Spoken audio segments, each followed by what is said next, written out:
ಭಾರತ ದೇಶದ ಕಟ್ಟಕಡೆಯ ಹಳ್ಳಿಗಳಿಗೂ ಮೂಲಭೂತ ಸೌಕರ್ಯ ಕಲ್ಪಿಸಬೇಕು ಎಂದು ರಾಜ್ಯ ಹಾಗೂ ಕೇಂದ್ರ ಸರ್ಕಾರಗಳು ಪ್ರತಿದಿನ ಬೊಬ್ಬಿಡುತ್ತಿವೆ.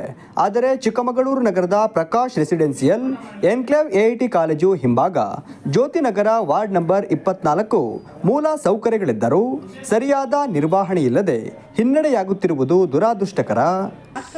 ಕುಡಿಯುವ ನೀರು, ಚರಂಡಿ ವ್ಯವಸ್ಥೆ, ಬೀದಿ ದೀಪ, ಶೌಚಾಲಯ ನಿರ್ಮಾಣ ಮತ್ತು ವಾರ್ಡ್ಗಳ ನಿರ್ವಹಣೆ ಸೇರಿದಂತೆ ಬಹುತೇಕ ಯಾವ ಸಮಸ್ಯೆಯನ್ನು ಗಂಭೀರವಾಗಿ ಪರಿಗಣಿಸದೇ ಇರುವ ಹಿನ್ನೆಲೆಯಲ್ಲಿ ಅಭಿವೃದ್ಧಿ ಎಂಬುದು ಮರೀಚಿಕೆಯಾಗಿದೆ.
ಸ್ಥಳೀಯರು ಮಾತನಾಡಿ, ನಮ್ಮ ವಾರ್ಡ್ನಲ್ಲಿ ಸರಿಯಾದ ರಸ್ತೆ ವ್ಯವಸ್ಥೆ ಇಲ್ಲ, ಗುಂಡಿಗಳಿಂದ ತುಂಬಿದೆ, ನೀರಿನ ವ್ಯವಸ್ಥೆ ಇಲ್ಲ, ಒಳಚರಂಡಿ ವ್ಯವಸ್ಥೆ ಇದ್ದರೂ ನಿರ್ವಹಣೆಯ ಕೊರತೆಯಿಂದ ಹೂಳು ತುಂಬಿದೆ, ಪಾರ್ಕ್ ತುಂಬೆಲ್ಲ ಗಿಡಗಂಟೆಗಳು ತುಂಬಿಕೊಂಡಿದ್ದು ಸ್ವಚ್ಛತೆ ಮರೀಚಿಕೆಯಾಗಿದೆ, ವಿದ್ಯುತ್ ಕಂಬಗಳು ಇದ್ದರೂ ಕಂಬಗಳಲ್ಲಿ ಬೀದಿ ದೀಪಗಳಿಲ್ಲ ಎಂದು ಇಂದು ವಾರ್ಡ್ಗೆ ಭೇಟಿ ನೀಡಿದ ನಗರಸಭೆ ಅಧ್ಯಕ್ಷರಾದ ಶೀಲಾ ದಿನೇಶ್ ಅವರಿಗೆ ಸ್ಥಳೀಯರು ತಮ್ಮ ವಾರ್ಡ್ನ ಸಮಸ್ಯೆಯನ್ನ ಹೇಳಿಕೊಂಡರು.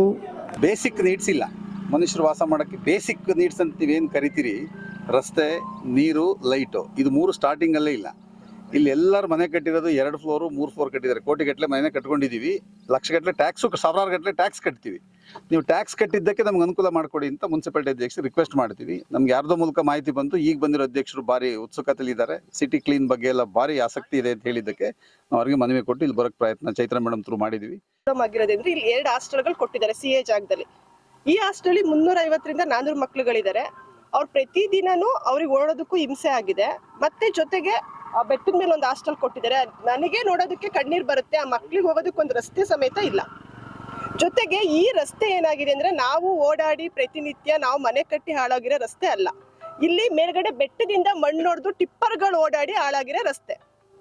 ದಯವಿಟ್ಟು ಇದಕ್ಕೆ ನಮಗೆ ಪರಿಹಾರ ಬೇಕು. ಮತ್ತೆ ಎಲ್ಲಾ ಚರಂಡಿಗಳು ಬ್ಲಾಕ್ ಆಗಿದೆ. ಇಲ್ಲಿ ಕಾಡು ಪ್ರಾಣಿಗಳ ಕಾಟ ಇದೆ, ಚಿರತೆ ಇದೆ, ಕಾಡಂದಿ ಇದೆ, ಮುಳ್ಳಂದಿ ಇದೆ. ನಾವೆಲ್ಲ ಕಣ್ಣಾರೆ ನೋಡಿರೋ ಅಂತದ್ದು. ಇದು ಚಿಚ್ಚೆಗುಡ್ಡ ಅಂತಲೇ ಫೇಮಸ್. ಹಾಗಾಗಿ ದಯವಿಟ್ಟು ನಗರಸಭೆ ಇದಕ್ಕೆ ಸ್ಪಂದಿಸಬೇಕು. ಬೇಸಿಕ್ ಫೆಸಿಲಿಟೀಸ್ ಏನೇ ಲ್ಯಾಕ್ ಆಗಿದೆ ಲೇಔಟ್ ಅಲ್ಲಿ. ಎಲ್ಲೇ ಹೋದ್ರೂ ಮಿನಿಮಮ್ ನೀರಿನ ವ್ಯವಸ್ಥೆ, ಮತ್ತೆ ರಸ್ತೆ, ಚರಂಡಿ, ಲೈಟಿನ ವ್ಯವಸ್ಥೆ ಅದು ತುಂಬಾ ಇಂಪಾರ್ಟೆಂಟ್. ಪ್ರತಿಯೊಬ್ಬರಿಗೂ ಇರುತ್ತೆ. ಇಲ್ಲಿ ವಿದ್ಯಾರ್ಥಿ ಹಾಸ್ಟೆಲ್ಸ್ ಇರೋದ್ರಿಂದ ಮತ್ತೆ ಚಿಕ್ಕ ಮಕ್ಕಳುಗಳು ತುಂಬಾ ಸ್ಕೂಲ್ಗೆ ಹೋಗೋದು ಬರೋದೆಲ್ಲ ಇರುತ್ತೆ. ರಾತ್ರಿ 7 ಗಂಟೆ ಆದ್ಮೇಲೆ ಇಲ್ಲಿ ಎಷ್ಟು ಡಾರ್ಕ್ ಇರುತ್ತೆ ಅಂದ್ರೆ ರಸ್ತೆನೂ ಸರಿ ಕಾಣಲ್ಲ, ಪ್ಲಸ್ ನಾಯಿಗಳ ಕಾಟನೂ ಇದೆ. ಇಲ್ಲಿ ನಾಯಿಗಳು ಕಾಟ ಇರೋದ್ರಿಂದ ಅದ್ರ ಬಗ್ಗೆನೂ ಸ್ವಲ್ಪ ಗಮನ ವಹಿಸಿ ಅದಕ್ಕೂ ಪರಿಹಾರ ಕೊಡ್ಬೇಕಂತ ನಾವು ವಿನಂತಿ ಮಾಡ್ಕೋತಿದ್ದೀವಿ. ನಗರಸಭೆ ಅಧ್ಯಕ್ಷರು ಮಾತನಾಡಿ, ನಾನು ಇಂದು ವಾರ್ಡ್ನೆಲ್ಲ ಸುತ್ತಾಡಿ ಬಂದಿದ್ದೇನೆ. ಇಲ್ಲಿ ಅನೇಕ ಸಮಸ್ಯೆಗಳಿದ್ದು ಆದಷ್ಟು ಬೇಗ ಎಲ್ಲ ಸಮಸ್ಯೆಗಳನ್ನ ಬಗೆಹರಿಸುತ್ತೇನೆ ಎಂದು ಭರವಸೆ ನೀಡಿ ಮಾತನಾಡಿದರು.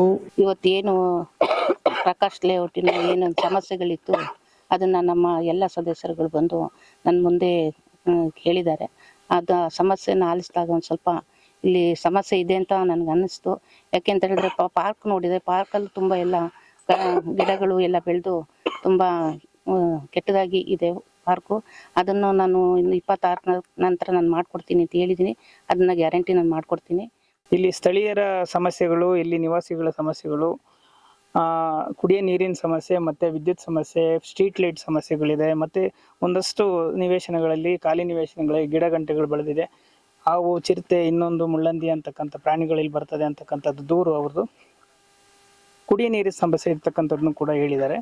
ಹಾಗಾಗಿ ಇವತ್ತು ನಮ್ಮ ಅಧ್ಯಕ್ಷರು ಏನು ಭರವಸೆ ಕೊಟ್ಟಿದ್ದಾರೆ, ಕುಡಿ ನೀರಿನ ಸಮಸ್ಯೆ ಈಗ ಸದ್ಯದಲ್ಲೇ ನಮ್ಮ ಸಂಬಂಧಪಟ್ಟ ಇಂಜಿನಿಯರ್ನ ಕರ್ಕೊಂಬಂದು ಇಲ್ಲಿ ಪರಿಶೀಲನೆ ಮಾಡಿ ಕುಡಿ ನೀರು ಸಮಸ್ಯೆನ ಯಾವ ರೀತಿಯಾಗಿ ನಾವು ನಿವಾರಣೆ ಮಾಡ್ಬೋದು ಅಂತಕ್ಕಂಥದ್ದನ್ನ ಅವರೊಟ್ಟಿಗೆ ನಾವು ಚರ್ಚೆ ಮಾಡಿ ಆದಷ್ಟು ಬೇಗ ಕುಡಿಯೋ ನೀರಿನ ವ್ಯವಸ್ಥೆನ ಸರಿಪಡಿಸ್ಕೊಡ್ತಕ್ಕಂಥ ಕೆಲಸವನ್ನು ಮಾಡಿಕೊಡ್ತೀವಿ.